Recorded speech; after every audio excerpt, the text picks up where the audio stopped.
شوفوا بنات، ايش رايكم؟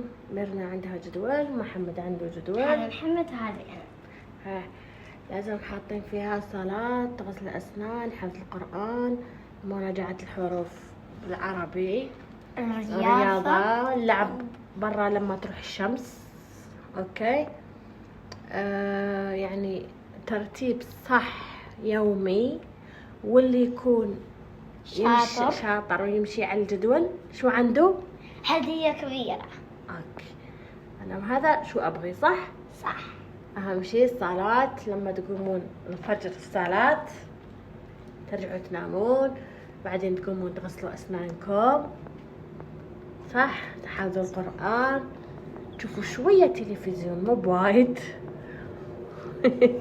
مو بوايد، رياضة في البيت، اللعب برا، اللعب برا كذا يعني يروح. ايه لما تروح الشمس يعني.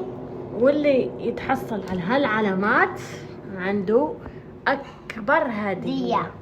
انا محمد نفس الليفل، يعني بس لما الصلاة والغسل الاسنان خلاص كل يوم لازم نقوم نصلي نفس هذا كل الجدول، شيء نفس الشيء. نفس الجدول من المدرسة. لا هذيك مدرسة غير ماما. هي تقول احنا اجازة، ايه احنا اجازة الحين. لما نسوي هذا الشيء راح تحصلون على هدية، اكبر هدية ان شاء الله.